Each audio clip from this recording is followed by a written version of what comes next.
Oh, I don't know what I'm doing. Get my broom.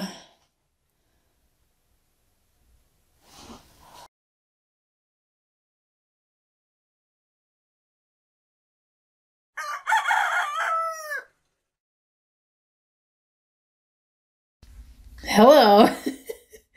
So yes, you know that what we're doing today is trying to look like Endora, Agnes Moorehead from Bewitched. I do have makeup on just my eyes. The rest, well, is just a little under here, my eyebrows. I took most of it off so that we could go ahead and put on makeup and chat. I'm probably going to be a little up close and personal for what anyone wants. Yeah. Yeah, you probably don't even want me to be this close to you, but yeah, here we are. So this is what we're doing. I am just putting white down. I have concealer. What am I doing? Oh, well, yeah. I'm putting white down because the makeup that I have is not the highest quality, and quite frankly, I've done this look before, but the makeup is probably quite old from when I did do this look. So, I'm just gonna kind of wing it because, yeah. So, Madame, I don't think she's knighted or anything, but Agnes Moorehead was 7 years old when she did Bewitched, and she did not like Bewitched. But being the consummate professional that she was, she kept doing the show because she had signed a contract, I'm sure. She started out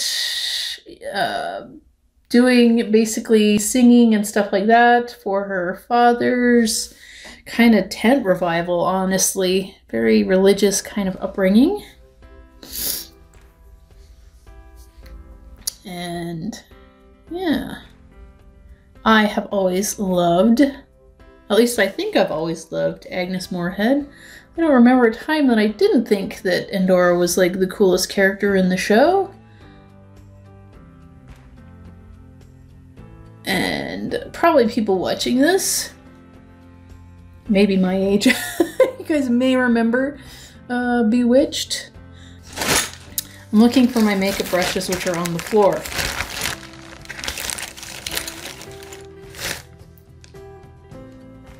I don't know what one I want to use. I'm not really sure. But anyway, like I was saying, this is like horrible. Horrible and old. Maybe I'll just use my fingers. But like I was saying, she is probably one of my favorite characters. Now, to be perfectly fair, also, I don't remember that show quite that well or much. I remember watching it, but I don't remember all of it. Like, I could tell you, you know, like, that she didn't like her son-in-law and stuff like that. I could tell you that, but I really, other than that, could not tell you, like, much about the show. I should have probably watched some episodes, but I just remember she was so cool. I just loved her character. You know, and obviously I had to watch this show when I was quite young because it was on in the 60s.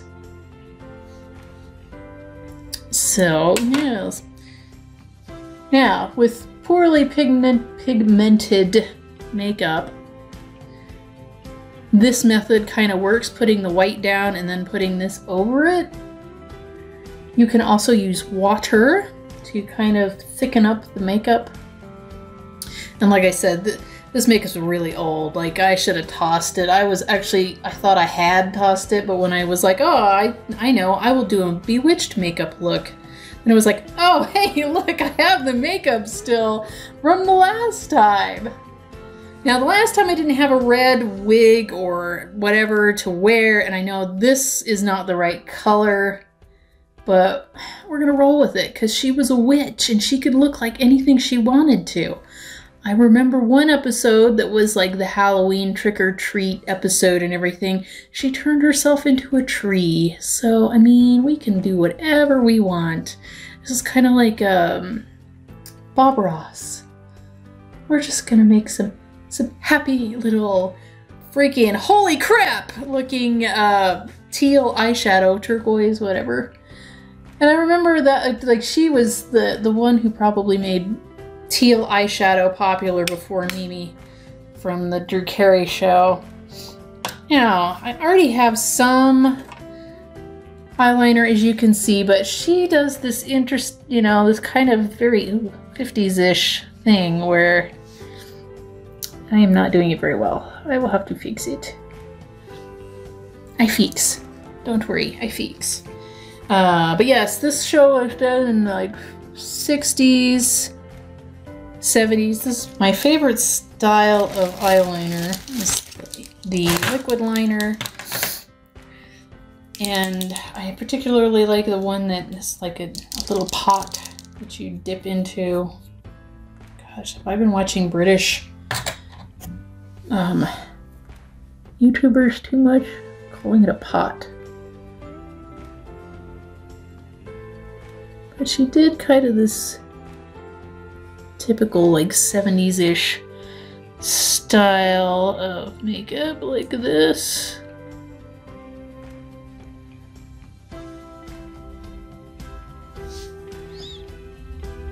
Yep, something like that. Something like it. And then I'll take that up. So, and I have made the costume, her dress that I will be wearing. I made this again some time ago, and the reason I feel comfortable doing this is because I couldn't wear the dress before. I had made this costume at some point that I had lost weight. I think my last weight loss rodeo, so to speak, because my mom came to live with us, and that's where I learned I'm a stress eater, because I was definitely a little stressed out when my mom came to live with me. She definitely stressed me out some.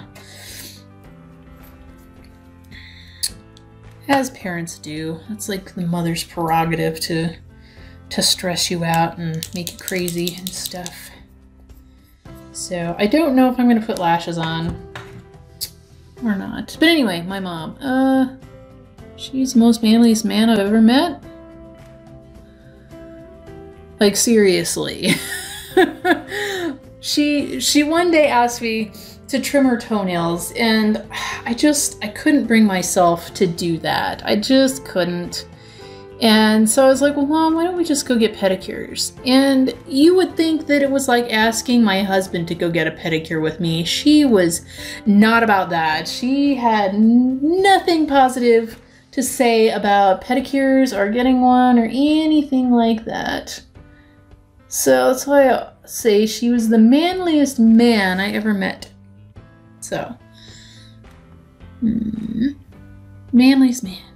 I loved my mom, but she was definitely hard-headed. Oh, PC's back. I'm gonna kill this cat. Holy crap, she caught a mouse.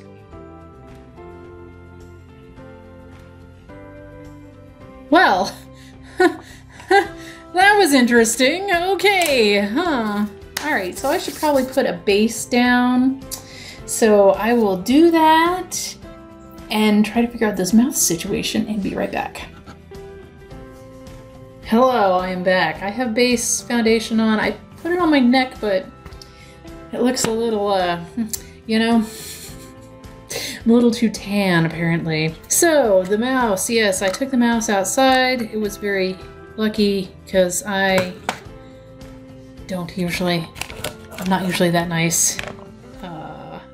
And, you know, I used to be nice. And then the frickin' things tore up my house, my boots, everything. Yeah, I'm not so nice to mice anymore.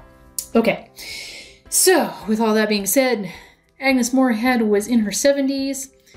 I am not in my 70s, so I'm going to try and make some wrinkles to look a little more like a grandma, because that's what she was. And I am going to, sorry, I have to fix my fringe because it's being weird. So what we're going to do is we're going to draw the lines on, like, you can see the lines on my face, but we're going to try and draw them in a little more. Now, I don't usually wear foundation, to be perfectly honest. I always thought I had nice skin, so I'm like, meh, why would I wear foundation?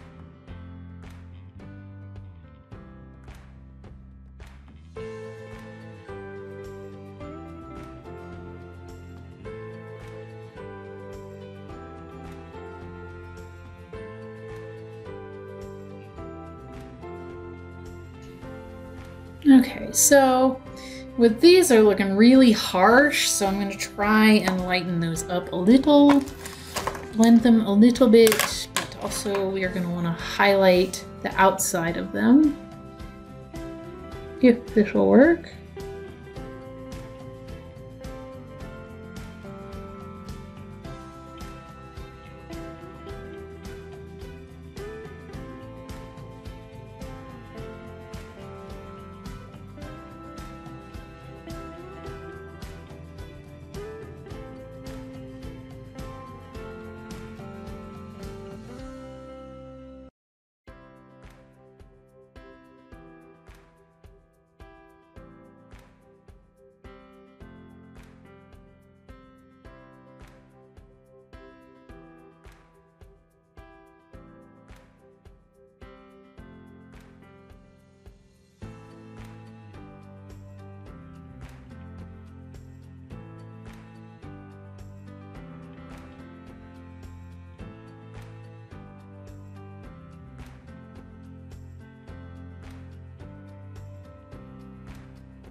I don't know that I really have any pinky kind of blush.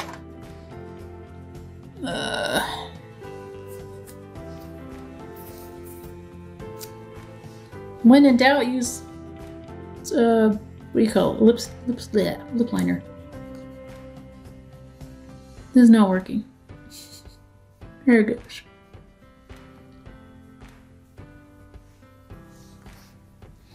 She probably wore rouge, I'm guessing, for the time period. That's what they would have worn. 60s, 70s era.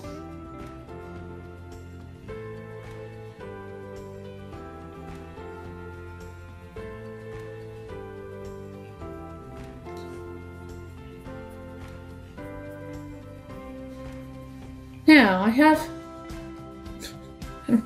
I don't know how this looks. Might look better back here. Not quite right up here.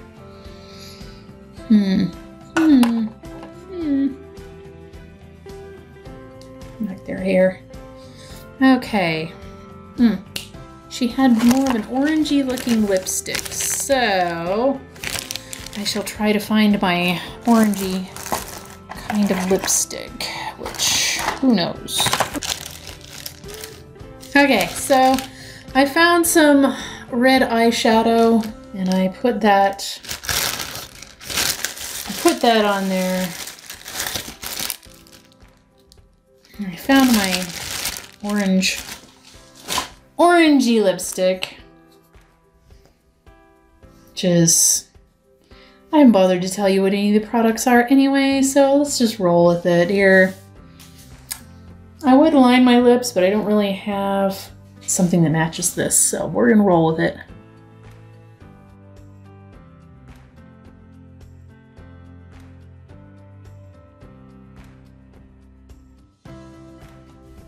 See, I like this color, but I just am not sure that it looks good with anything that I wear, so I don't know. Oh, and the other thing is I put more liner because her liner was real thick. At least in the picture I was looking at. Which was not one of her more like witchy looking things.